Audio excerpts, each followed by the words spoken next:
जम्मू कश्मीर के कुपवाड़ा सेक्टर में हिमालय की बर्फीली चोटियों के बीच एक छोटी सी चाय की दुकान की ये कहानी विश्वास, मानवता और उस अदृश्य शक्ति की गवाही देती है जिसे हम भगवान कहते हैं। ये कहानी केवल एक रात की घटना नहीं है, बल्कि ये उन छोटे छोटे पलों की कहानी है जो हमारे जीवन को अर्थ देते हैं। ये हमें सिखाती है कि भगवान कहीं दूर आसमान में नहीं, बल्कि हमारे कार्यों, हमारे विश्वास और हमारे प्रेम में बसते हैं। जम्मू कश्मीर का कुपवाड़ा सेक्टर भारतीय सेना के लिए सबसे चुनौतीपूर्ण क्षेत्रों में से एक है। हिमालय की ऊंची चोटियां, जहां सर्दियों में तापमान 0 से 20 डिग्री नीचे तक चला जाता है, वहां हर कदम एक जंग है। बर्फीले रास्ते, खतरनाक ढलान और आतंकवादियों की लगातार मौजूदगी इस क्षेत्र को और भी जोखिम भरा बनाती है। सर्दियों में भारी बर्फबारी के कारण रास्ते बंद हो जाते हैं और कई बार हेलीकॉप्टर भी रसद नहीं पहुंचा पाते। कुपवाड़ा का ये इलाका न केवल प्राकृतिक रूप से कठिन है, बल्कि सामाजिक और राजनीतिक रूप से भी संवेदनशील है। सीमा पार से होने वाली घुसपैठ और स्थानीय स्तर पर आतंकवादियों की गतिविधियां सेना के लिए हर दिन एक नई चुनौती लाती है। लेकिन भारतीय सेना के जवान इन कठिनाइयों का सामना हिम्मत और देश के प्रति अटूट समर्पण के साथ करते हैं। इसी क्षेत्र में एक सर्द रात को 15 सिख रेजिमेंट के जवान अपनी आर्मी पोस्ट की ओर बढ़ रहे थे। ये पोस्ट हिमालय की सबसे ऊंची चोटियों में से एक पर थी, जहां अगले दिन 3 महीने तक उन्हें ड्यूटी निभानी थी। उनके साथ थे मेजर हरविंदर सिंह, एक अनुभवी और अनुशासित अधिकारी, जिनके नेतृत्व में जवान हमेशा खुद को सुरक्षित और प्रेरित महसूस करते थे। मेजर हरविंदर सिंह पंजाब के अमृतसर जिले के एक छोटे से गांव तरन तारन से थे। उनके पिता सरदार गुरदयाल सिंह एक साधारण किसान थे, जो अपनी मेहनत और ईमानदारी के लिए गांव में सम्मानित थे। उनकी मां बीबी हरप्रीत कौर एक धार्मिक महिला थीं, जो हर सुबह गुरुद्वारे में अरदास करती थीं और अपने बच्चों को सिख धर्म के मूल्यों, सेवा, सिमरन और सत्य की शिक्षा देती थी। हरविंदर बचपन से ही गंभीर और जिम्मेदार बच्चा था। स्कूल में वो पढ़ाई के साथ साथ खेलों में भी अव्वल था, लेकिन उसका सबसे बड़ा सपना था सेना में भर्ती होना। जब वो 10 साल का था, तब गांव में एक सैन्य परेड देखने गया था। सैनिकों की वर्दी, उनका अनुशासन और उनकी देशभक्ति ने उसके मन पर गहरी छाप छोड़ी। एक दिन उसने ठान लिया कि वो भी एक दिन देश की सेवा करेगा। सेना में भर्ती होने के बाद हरविंदर ने कई कठिन मिशनों में हिस्सा लिया। कारगिल युद्ध के दौरान वो एक जूनियर ऑफिसर थे और दुश्मन की गोलाबारी के बीच अपनी टुकड़ी को सुरक्षित निकालने में सफल रहे थे। उनकी बहादुरी के लिए उन्हें सम्मानित भी किया गया। लेकिन हरविंदर की सबसे बड़ी ताकत थी उनकी मानवता। वो हमेशा अपने जवानों को परिवार की तरह मानते थे और उनकी हर छोटी बड़ी जरूरत का ध्यान रखते थे। उस रात जब टुकड़ी बर्फीले रास्तों पर चल रही थी, मेजर के मन में भी ठंड और थकान का असर था। उनके जूतों में बर्फ हो चुकी थी और उनके हाथ ठंड से सुन्न हो रहे थे, लेकिन वो अपने जवानों के सामने कभी कमजोरी नहीं दिखाते थे। उनकी आवाज में हमेशा एक जोश होता था, जो जवानों को आगे बढ़ने की प्रेरणा देता था। बस थोड़ा और जवानों, हमारी पोस्ट अब पास ही है, उन्होंने कहा, जबकि उनके मन में एक छोटी सी इच्छा थी, एक कप गरम चाय। सिख रेजिमेंट के जवान अपनी बहादुरी, हाजिर जवाबी और भाईचारे के लिए प्रसिद्ध हैं। इस टुकड़ी में हर जवान की अपनी कहानी थी, लेकिन उनका एक ही लक्ष्य था, देश की सेवा। उसी टुकड़ी में एक जवान था गुरप्रीत सिंह। गुरप्रीत सिंह 28 साल का एक हंसमुख और उत्साही जवान पंजाब के जलंधर से था। वो 7 भाई बहनों में सबसे बड़ा था और अपने परिवार का इकलौता कमाने वाला सदस्य।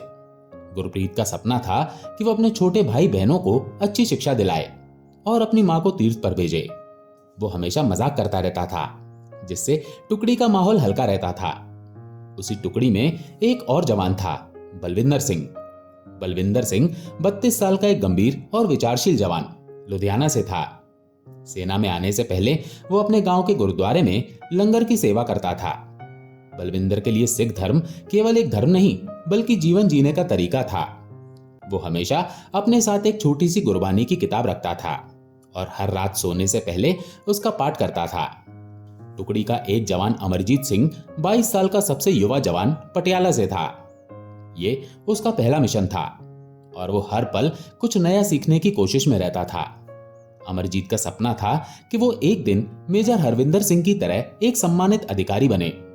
वो थोड़ा शर्मीला था, लेकिन उसकी हिम्मत और समर्पण बाकी जवानों से कम नहीं था। ये जवान न केवल सैनिक थे, बल्कि एक दूसरे के लिए भाई थे। ठंडी रात में जब बर्फ उनके जूतों में घुस रही थी, वे एक दूसरे का हौसला बढ़ा रहे थे। गुरप्रीत ने मजाक में कहा, अगर चाय नहीं मिली तो हम बर्फ से लस्सी बना लेंगे। उसकी बात पर सभी हंस पड़े और थोड़ी देर के लिए ठंड का असर कम हो गया। लगभग 1 घंटे तक बर्फीले रास्तों पर चलने के बाद टुकड़ी एक छोटी सी दुकान के पास रुकी। ये दुकान सुनसान और अंधेरे में डूबी थी। बाहर लटकता एक पुराना साइन बोर्ड, जिस पर चाय नाश्ता लिखा था, हवा में हल्का सा हिल रहा था। दुकान का दरवाजा बंद था और उस पर एक जंग खाया ताला लटक रहा था। आसपास कोई नहीं था, न कोई इंसान, न कोई जानवर, केवल ठंडी हवा की सनसनाहट।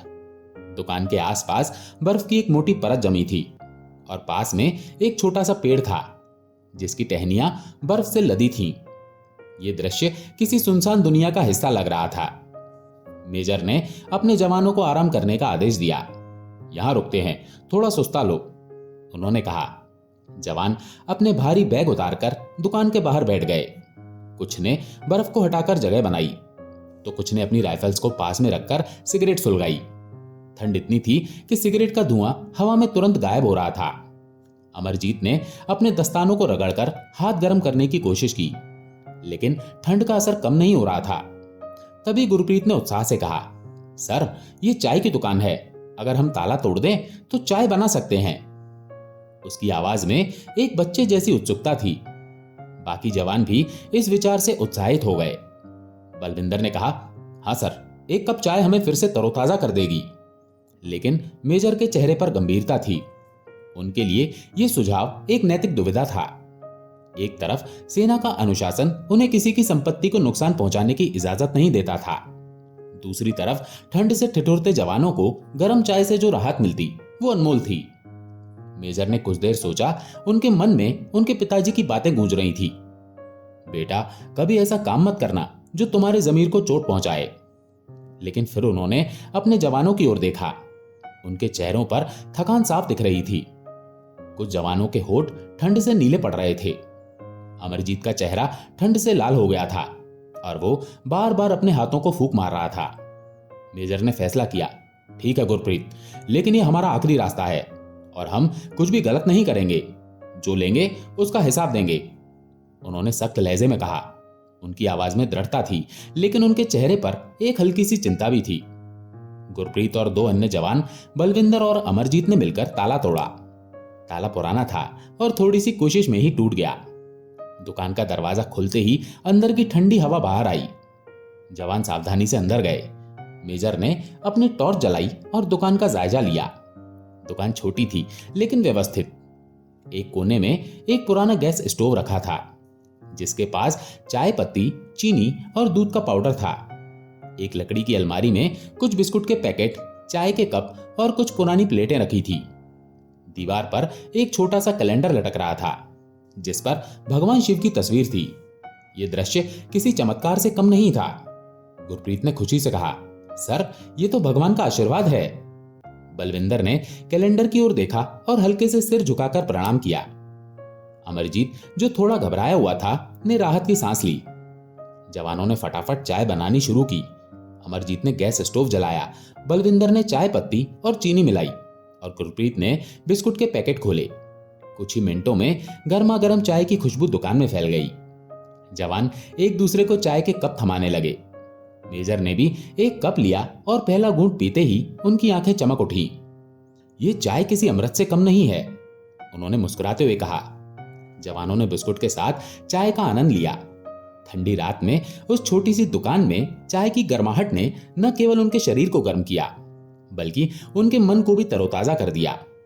गुरप्रीत ने मजाक में कहा, सर, अगर ये दुकान ना मिलती तो हम बर्फ चबा रहे होते। सभी हंस पड़े और दुकान हंसी की गूंज से भर गई। चाय पीने के बाद मेजर का ध्यान उस कार्य पर गया जो उन्होंने किया था। उन्होंने एक अनजान व्यक्ति की दुकान का ताला तोड़ा और बिना अनुमति के उसका सामान इस्तेमाल किया। ये उनके अनुशासन और नैतिकता के खिलाफ था। मेजर के मन में अपराध बोध होने लगा। वो सोचने लगे कि वे भारतीय सेना के अधिकारी हैं, जिनका काम देश की रक्षा करना और अनुशासन का पालन करना है। अगर कोई आम नागरिक ऐसा करता तो उसे चोर कहा जाता, लेकिन वे चोर नहीं थे। उन्होंने जवानों की भलाई के लिए एक कदम उठाया था, लेकिन इसका मतलब ये नहीं था कि वे गलती को अनदेखा कर सकते थे। मेजर ने अपने बचपन की एक घटना याद की। एक बार उन्होंने अपने दोस्त के साथ मिलकर पड़ोस के बगीचे से आम चुराए थे। जब उनके पिता को यह बात पता चली तो उन्होंने हरविंदर को बगीचे के मालिक से माफी मांगने और आमों के पैसे चुकाने के लिए कहा। उस दिन हरविंदर ने सीखा था कि गलती करना मानव स्वभाव है, लेकिन उसे सुधारना नैतिकता है। मेजर ने तुरंत अपने पर्स से 1000 रुपए निकाले। ये राशि चाय और बिस्कुट की कीमत से कहीं ज्यादा थी, लेकिन मेजर चाहते थे कि दुकान के मालिक को कोई शिकायत ना हो। उन्होंने एक छोटा सा नोट लिखा, हमने आपकी दुकान से चाय और बिस्कुट लिए, ये पैसे इसके लिए हैं। ताला तोड़ने के लिए माफी चाहते हैं, भारतीय सेना। उन्होंने पैसे और नोट को एक डिब्बे के नीचे दबाकर रख दिया ताकि दुकान का मालिक आसानी से देख ले। इसके बाद उन्होंने दुकान के दरवाजे को यथासंभव बंद किया और जवानों को आगे बढ़ने का आदेश दिया। मेजर का यह कार्य जवानों के लिए एक बड़ा सबक था। गुरप्रीत, जिसने ताला तोड़ने का सुझाव दिया था, थोड़ा असहज महसूस कर रहा था। उसने मेजर से कहा, सर, क्या हमने गलत किया? मेजर ने उसकी ओर देखा और हल्के से मुस्कुराए। गुरप्रीत, गलती करना इंसान की फितरत है, लेकिन उसे सुधारना सैनिक की पहचान है। हमने जो किया वो जरूरत के लिए किया, लेकिन हमने उसका हिसाब भी दिया। यही हमें दूसरों से अलग बनाता है। गुरप्रीत ने राहत की सांस ली। बाकी जवान भी मेजर की बात से प्रभावित थे। अमरजीत, जो सबसे युवा था, ने मन ही मन सोचा कि वो हमेशा मेजर की तरह बनने की कोशिश करेगा। एक ऐसा सैनिक जो न केवल बहादुर हो बल्कि नैतिक भी। बलविंदर ने कहा, सर, आपने सही किया। अगर हम पैसे न छोड़ते तो ये चाय हमारे गले में अटक जाती। मेजर ने हल्के से हंसते हुए कहा, बलविंदर, सही काम करने की आदत डालो। यह आदत तुम्हें जिंदगी में हमेशा सही रास्ते पर रखेगी। अगले 3 महीने मेजर हरविंदर सिंह और उनकी टुकड़ी ने उस आर्मी पोस्ट पर ड्यूटी निभाई। ये पोस्ट हिमालय की सबसे ऊंची चोटियों में से एक पर थी, जहां हर दिन एक नई चुनौती लेकर आता था। सर्दियों में बर्फबारी इतनी भारी होती थी कि पोस्ट तक रसद पहुंचाना भी मुश्किल था। जवानों को कई बार बर्फ हटाकर रास्ते बनाने पड़ते थे। पोस्ट का स्थान इतना दुर्गम था कि वहां कोई संचार साधन नहीं था। रेडियो सेट अक्सर खराब हो जाता था और जवानों का कई बार हफ्तों तक बाहरी दुनिया से कोई संपर्क नहीं रहता था। लेकिन मेजर और उनके जवान हर स्थिति के लिए तैयार थे। आतंकवादियों की गतिविधियां भी इस क्षेत्र में आम थीं। कई बार टुकड़ी को रात के समय गश्त पर जाना पड़ता था, जब ठंड इतनी होती थी कि हथियार पकड़ना भी मुश्किल हो जाता था। एक रात जब टुकड़ी गश्त पर थी तो उन्हें आतंकवादियों की मौजूदगी का संदेह हुआ। मेजर ने तुरंत जवानों को सतर्क किया और एक रणनीति बनाई। उनकी सूझबूझ के कारण आतंकवादी भाग गए और कोई नुकसान नहीं हुआ। इन कठिन परिस्थितियों में जवानों का एक दूसरे के प्रति भाईचारा उनकी सबसे बड़ी ताकत थी। सिख रेजिमेंट की परंपरा के अनुसार वे हर सुबह गुरबानी का पाठ करते और देश की रक्षा के लिए प्रार्थना करते। ये प्रार्थना उन्हें न केवल मानसिक शांति देती थी, बल्कि उनके विश्वास को भी मजबूत करती थी। मेजर हर रात अपने जवानों के साथ बैठकर रणनीति बनाते। वे अक्सर कहते, हमारी ताकत हमारा एकजुट होना है, और जब हम सही रास्ते पर होते हैं तो कोई ताकत हमें हरा नहीं सकती। उनकी बातें जवानों को प्रेरित करती थी। जवानों के बीच छोटी मोटी नोकझोंक भी होती थी। एक बार गुरप्रीत ने अमरजीत के जूतों में बर्फ डाल दी, जिसके बाद दोनों में मजाक मजाक में झगड़ा हो गया। मेजर ने दोनों को बुलाकर कहा, जवानों, ये बर्फ तुम्हारे जूतों में नहीं, तुम्हारे दिलों में होनी चाहिए। हम एक परिवार हैं। इसके बाद दोनों ने एक दूसरे से माफी मांगी और गले मिले। इन 3 महीनों में कई बार छोटी मोटी झड़पें हुई। एक बार तो आतंकवादियों ने पोस्ट के पास हमला करने की कोशिश की, लेकिन मेजर की सूझबूझ और जवानों की त्वरित कार्रवाई ने हमले को नाकाम कर दिया। सबसे बड़ी बात यह थी कि इन सभी घटनाओं में टुकड़ी का हर जवान सुरक्षित रहा। यह अपने आप में एक चमत्कार था। गुरप्रीत ने एक रात मजाक में कहा, सर, लगता है भगवान हमारी रक्षा कर रहे हैं। मेजर ने हंसते हुए जवाब दिया, हाँ गुरप्रीत, लेकिन भगवान हमारी मेहनत और हिम्मत को भी देखते हैं। जवानों ने इस दौरान कई बार उस चाय की दुकान की बात की। अमरजीत ने कहा, सर, उस रात की चाय ने हमें नई ताकत दी थी। शायद इसलिए हम इतने मुश्किल हालात में भी सुरक्षित हैं। मेजर ने मुस्कुराते हुए कहा, शायद अमरजीत, लेकिन असली ताकत हमारे विश्वास और एकजुटता में है। कुपवाड़ा सेक्टर केवल प्राकृतिक रूप से ही कठिन नहीं है, बल्कि ये सामाजिक और राजनीतिक रूप से भी जटिल क्षेत्र है। सीमा पार से होने वाली घुसपैठ और आतंकवादी गतिविधियां इस क्षेत्र के लोगों के लिए एक स्थायी खतरा है। कई स्थानीय लोग आतंकवादियों के डर में जीते हैं और सेना के साथ उनके रिश्ते भी जटिल हैं। कई बार आतंकवादी स्थानीय लोगों को धमकाकर सेना के खिलाफ इस्तेमाल करने की कोशिश करते हैं, लेकिन भारतीय सेना ने हमेशा स्थानीय लोगों के साथ विश्वास का रिश्ता बनाने की कोशिश की है। सैनिक न केवल सीमा की रक्षा करते हैं, बल्कि स्थानीय लोगों की मदद भी करते हैं, चाहे वो मेडिकल कैंप लगाना हो, स्कूलों में किताबें बांटना हो या बर्फबारी के दौरान रास्ते साफ करना हो। कुपवाड़ा के स्थानीय लोग अधिकतर साधारण जीवन जीते हैं। अधिकांश लोग खेती, पशुपालन या छोटे मोटे व्यापार पर निर्भर हैं।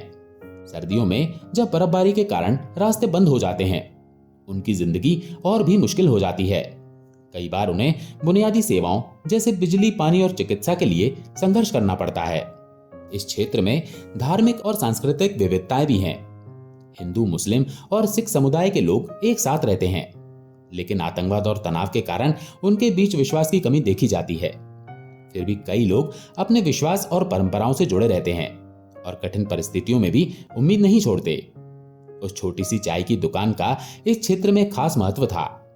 ये दुकान न केवल सैनिकों के लिए एक रुकने का स्थान थी, बल्कि स्थानीय लोगों के लिए भी एक मिलन बिंदु थी। लोग यहाँ चाय पीने, बातचीत करने और अपनी समस्याएं साझा करने आते थे। दुकान के मालिक अब्दुल रशीद अपनी सादगी और मेहमाननवाजी के लिए जाने जाते थे। उनकी दुकान इस सुनसान इलाके में एक छोटा सा आशियाना थी। 3 महीने बाद टुकड़ी की ड्यूटी पूरी हुई। एक नई टुकड़ी उनकी जगह लेने आई और मेजर हरविंदर सिंह अपनी टीम के साथ वापस लौटने के लिए तैयार थे। वापसी का रास्ता भी उतना ही कठिन था, लेकिन इस बार जवानों के चेहरे पर संतुष्टि थी। उन्होंने अपनी जिम्मेदारी बखूबी निभाई थी और अब घर लौटने का समय था। संयोग से वापसी के रास्ते में वे फिर उसी चाय की दुकान पर रुके। इस बार दिन का समय था और दुकान खुली थी। दुकान के मालिक, एक बुजुर्ग व्यक्ति, वहां मौजूद थे। उनके चेहरे पर सादगी और संतुष्टि की चमक थी। जैसे ही उन्होंने इतने सारे सैनिकों को देखा, उनके चेहरे पर मुस्कान फैल गई। आइए साहब, चाय पीजिए, उन्होंने उत्साह से कहा। दुकान के मालिक का नाम था अब्दुल रशीद। वो एक 70 साल के बुजुर्ग थे, जिनका चेहरा समय की कठिनाइयों की कहानी कहता था। उनकी आंखों में एक गहरी शांति थी और उनकी मुस्कान में एक अनोखी गर्माहट। अब्दुल रशीद कुपवाड़ा के एक छोटे से गांव से थे। उनके पिता एक फल व्यापारी थे और अब्दुल ने बचपन में उनके साथ बाजार में फल बेचे थे। जवान होते ही अब्दुल ने अपनी छोटी सी दुकान शुरू की। पहले वो एक गाड़ी में चाय और नाश्ता बेचते थे, लेकिन कुछ सालों बाद उन्होंने इस अस्थायी दुकान की नींव रखी। उनकी जिंदगी साधारण थी, लेकिन उनके पास एक अमूल्य खजाना था, उनका विश्वास। अब्दुल एक धार्मिक व्यक्ति थे जो हर दिन नमाज पढ़ते थे और हर मुश्किल में अल्लाह को याद करते थे। अब्दुल का एक बेटा था, फारूक, जो उनकी जिंदगी का सहारा था। फारूक एक मेहनती और ईमानदार लड़का था जो अपने पिता की दुकान में उनकी मदद करता था, लेकिन आतंकवादियों की क्रूरता ने उनकी जिंदगी को उथल पुथल कर दिया। जवानों ने खुशी खुशी चाय और नाश्ता लिया। अब्दुल ने हर जवान को अपने हाथों से चाय परोसी और उनके लिए पराठे बनाए। मेजर अब्दुल से बात करने लगे। उन्होंने पूछा, बाबा, आप कब से सुनसान जगह पर दुकान चला रहे हैं? अब्दुल ने अपनी कहानी शुरू की। उन्होंने बताया कि वो पिछले 30 सालों से इस दुकान को चला रहे हैं। ये इलाका भले ही सुनसान हो, लेकिन सेना के जवान और कुछ स्थानीय लोग उनकी दुकान पर आते रहते हैं। उनकी जिंदगी में कई उतार चढ़ाव आए, लेकिन उन्होंने कभी हिम्मत नहीं हारी। अब्दुल की हर कहानी में भगवान का जिक्र था। वो हर बार कहते, साहब, अल्लाह हर जगह है, वो हमारी हर पुकार सुनते हैं। उनकी बातों में गहरा विश्वास झलक रहा था। मेजर उनकी बातें ध्यान से सुन रहे थे। उन्हें अब्दुल की सादगी और विश्वास ने प्रभावित किया। बातचीत के दौरान बलविंदर ने मजाक में कहा, बाबा, अगर भगवान हर जगह है तो आपको इस गरीबी में क्यों रखा है? ये सुनकर अब्दुल हल्के से मुस्कुराए और बोले, ऐसा मत बोलो साहब, अल्लाह हर जगह है और मेरे पास इसका सबूत है।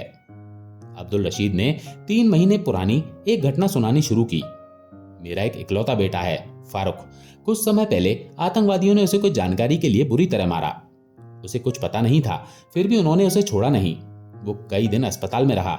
मुझे दुकान बंद करके उसे अस्पताल ले जाना पड़ा। कई दिन दुकान बंद रही और इलाज के लिए पैसे भी खत्म हो गए। उनकी आवाज में दर्द था। उस समय मैं बहुत निराश था। आतंकवादियों के डर से कोई उधार देने को तैयार नहीं था। मेरे पास कुछ नहीं बचा था, न पैसे न उम्मीद।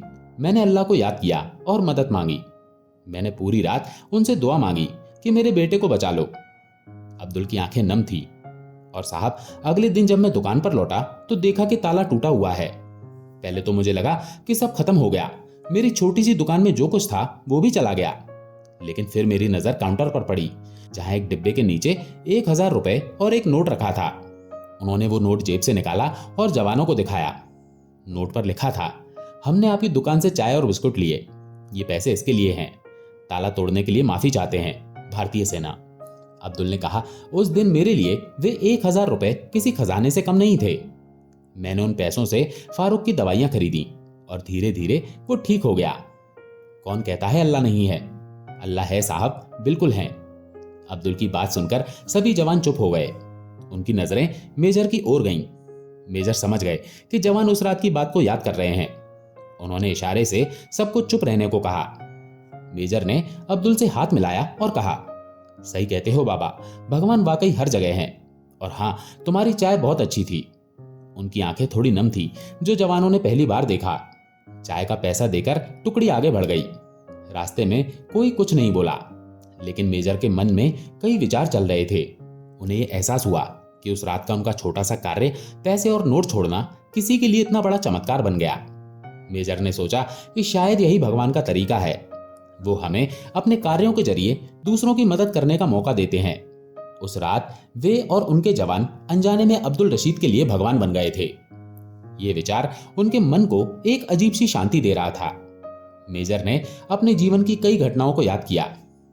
एक बार कारगिल युद्ध के दौरान उन्होंने एक घायल सैनिक को अपनी पीठ पर लादकर सुरक्षित स्थान तक पहुंचाया था। उस सैनिक ने बाद में उन्हें पत्र लिखकर कहा था, सर, आपकी वजह से मैं आज जिंदा हूं। आप मेरे लिए भगवान थे। उस समय मेजर ने इस बात को हल्के में लिया था, लेकिन अब उन्हें इसका असली अर्थ समझ आ रहा था। जवानों पर भी इस घटना का गहरा असर हुआ। गुरप्रीत, जो हमेशा मजाक करता था, अब थोड़ा गंभीर हो गया था। उसने मेजर से कहा, सर, मैंने कभी नहीं सोचा था कि हमारा एक छोटा सा काम किसी की जिंदगी बदल सकता है। मेजर ने जवाब दिया, गुरप्रीत, यही जिंदगी का सच है। हम जो करते हैं वो वापस हमारे पास आता है। अमरजीत, जो सबसे युवा था, ने इस घटना को अपने दिल में संजो लिया। उसने ठान लिया कि वो हमेशा ऐसा सैनिक बनेगा जो न केवल देश की रक्षा करे, बल्कि जरूरतमंदों की मदद भी करे। उसने अपनी डायरी में उस दिन की घटना लिखी और ये वादा किया कि वो अपने जीवन में हमेशा नैतिकता और मानवता को प्राथमिकता देगा। बलविंदर ने कहा, सर, ये घटना मुझे मेरे गुरुद्वारे के दिनों की याद दिलाती है। वहां मैं लंगर में खाना परोसता था और लोग मुझे दुआएं देते थे। तब मुझे लगता था कि ये मेरा फर्ज है, लेकिन अब समझ आया कि हमारी छोटी छोटी मदद किसी के लिए बहुत बड़ा आशीर्वाद हो सकती है। अब्दुल रशीद के लिए वे 1,000 रुपए केवल पैसे नहीं थे, वे उनके विश्वास की पुष्टि थे। उस राशि से उन्होंने अपने बेटे का इलाज करवाया और धीरे धीरे उनकी जिंदगी पटरी पर लौट आई। फारूक अब ठीक हो चुका था और अपने पिता की दुकान में उनकी मदद करता था। अब्दुल ने अपनी दुकान को और बेहतर किया। उन्होंने एक छोटा सा सोलर पैनल लगवाया ताकि रात में भी दुकान में रोशनी हो। उन्होंने अपनी दुकान के बाहर एक छोटा सा बोर्ड भी लगाया जिस पर लिखा था, यहां भगवान की कृपा बरसती है। अब्दुल हर उस सैनिक को अपनी कहानी सुनाते जो उनकी दुकान पर आता। उनकी कहानी अब इस क्षेत्र में एक प्रेरणा बन चुकी थी। लोग कहते, अब्दुल की दुकान पर भगवान आ चुके हैं। ये कहानी हमें सिखाती है कि भगवान कोई आसमान में बैठी सत्ता नहीं है जो चमत्कार दिखाकर अपनी मौजूदगी साबित करे। भगवान हमारे अंदर है, हमारे कार्यों में, हमारे विश्वास में और हमारी मानवता में। मेजर हरविंदर सिंह और उनके जवान उस रात एक छोटा सा काम कर रहे थे, चाय पीना और उसका हिसाब देना। लेकिन उनके इस छोटे से काम ने अब्दुल रशीद की जिंदगी में चमत्कार कर दिया। यह चमत्कार कोई जादू नहीं था, बल्कि मानवता और नैतिकता का परिणाम था। विश्वास एक ऐसी शक्ति है जो हमें सबसे कठिन परिस्थितियों में भी उम्मीद देता है। अब्दुल रशीद ने अपने सबसे कठिन समय में भगवान को याद किया और उनकी पुकार सुनी गई। मेजर और उनके जवान उस पुकार का जवाब बने। ये विश्वास ही था जिसने इस कहानी को इतना खास बनाया। विश्वास केवल धार्मिक नहीं होता, ये वो ताकत है जो हमें सही रास्ते पर चलने की प्रेरणा देता है। मेजर का विश्वास था कि सही काम करने से हमेशा अच्छा परिणाम मिलता है। जवानों का विश्वास था कि उनका मेजर उन्हें कभी गलत रास्ते पर नहीं ले जाएगा, और अब्दुल का विश्वास था कि भगवान उनकी मदद करेंगे। हम सभी अपने जीवन में कई बार ऐसे मौके पाते हैं जहां हम किसी के लिए भगवान बन सकते हैं। जरूरत है तो बस विश्वास और प्रेम की। जैसा कि अब्दुल रशीद ने कहा, भगवान हर जगह हैं, और जैसा कि मेजर ने अनुभव किया, हमारे कार्य ही हमें भगवान के करीब ले जाते हैं। मानवता वो पुल है जो हमें एक दूसरे से जोड़ता है। ये कहानी हमें सिखाती है कि हमें अपने कार्यों में हमेशा ईमानदारी और करुणा रखनी चाहिए, क्योंकि हम कभी नहीं जानते कि हमारा एक छोटा सा काम किसी के लिए कितना बड़ा हो सकता है। भगवान का कोई एक स्वरूप नहीं है। वो अब्दुल रशीद के लिए अल्लाह थे, मेजर और जवानों के लिए वाहेगुरु थे, और किसी और के लिए कुछ और हो सकते हैं। लेकिन भगवान का असली स्वरूप है प्रेम, करुणा और सत्य। जब हम इन मूल्यों को अपने जीवन में अपनाते हैं तो हम भगवान के करीब पहुंच जाते हैं। इस घटना के बाद मेजर हरविंदर सिंह के जीवन में एक गहरा बदलाव आया। वो हमेशा से एक नैतिक और अनुशासित अधिकारी थे, लेकिन इस घटना ने उन्हें और भी संवेदनशील बना दिया। उन्होंने अपने जवानों को हमेशा ये सिखाया कि सैनिक का कर्तव्य केवल युद्ध लड़ना नहीं है, बल्कि लोगों की मदद करना भी है। मेजर ने अपनी ड्यूटी पूरी करने के बाद कई सामाजिक कार्यों में हिस्सा लिया। उन्होंने अपने गांव में एक छोटा सा स्कूल खोला। वहां गरीब बच्चों को मुफ्त शिक्षा दी जाती थी। वो अक्सर अपनी टुकड़ी के जवानों को पत्र लिखते और उन्हें इस कहानी को याद दिलाते। गुरप्रीत ने इस घटना के बाद अपने जीवन में कई बदलाव किए। उसने अपने परिवार के लिए और मेहनत की और अपने छोटे भाई को कॉलेज भेजा। वो हर साल अब्दुल रशीद की दुकान पर जाता और उनके साथ समय बिताता। बलविंदर ने सेना से रिटायर होने के बाद अपने गांव में गुरुद्वारा बनवाया, जहां वो बच्चों को सिख धर्म के मूल्यों की शिक्षा देता था। वो इस कहानी को हर उस व्यक्ति को सुनाता जो उससे मिलने आता। अमरजीत ने अपनी मेहनत और लगन से सेना में तरक्की की। वो एक दिन मेजर बना और अपने जवानों को हमेशा नैतिकता और मानवता का पाठ पढ़ाता। उसने अपनी डायरी में लिखी उस घटना को अपने जीवन का सबसे बड़ा सबक माना। अब्दुल रशीद और फारूक ने अपनी दुकान को एक छोटे से ढाबे में बदल दिया। उनकी दुकान अब इस क्षेत्र में मशहूर थी और लोग दूर दूर से वहां चाय पीने आते थे। अब्दुल ने अपनी कमाई का एक हिस्सा हमेशा जरूरतमंदों की मदद के लिए दान दिया। फारूक ने अपने पिता की कहानी को एक छोटी सी किताब में लिखा, जिसका नाम था दुकान पर भगवान। ये किताब स्थानीय लोगों के बीच बहुत लोकप्रिय हुई और कई भाषाओं में अनुवादित हुई। ये कहानी कुपवाड़ा के लोगों के लिए एक प्रेरणा बन गई। लोग अब्दुल की दुकान को एक तीर्थ स्थल की तरह देखने लगे। सेना और स्थानीय लोगों के बीच विश्वास का रिश्ता और मजबूत हुआ। कई सैनिक अब्दुल की दुकान पर रुकते और उनकी कहानी सुनते। ये कहानी केवल एक चाय की दुकान और सैनिकों की बात नहीं है। ये विश्वास, नैतिकता और मानवता की कहानी है। ये हमें सिखाती है कि भगवान को ढूंढने के लिए हमें मंदिरों या मस्जिदों की जरूरत नहीं है। भगवान हमारे अंदर है, हमारे कार्यों में है और उन छोटे छोटे पलों में है जो हम दूसरों के लिए बनाते हैं। तो अगली बार जब भी आपके मन में सवाल उठे कि भगवान है या नहीं, तो इस कहानी को याद करें और अगर मौका मिले तो किसी के लिए भगवान बन जाएं, क्योंकि जैसा कि कहावत है, God help those who help themselves. दोस्तों, आपको ये कहानी कैसी लगी कमेंट करके जरूर बताएं। अगर पसंद आई हो तो वीडियो को लाइक करके चैनल को सब्सक्राइब जरूर कर लें। धन्यवाद।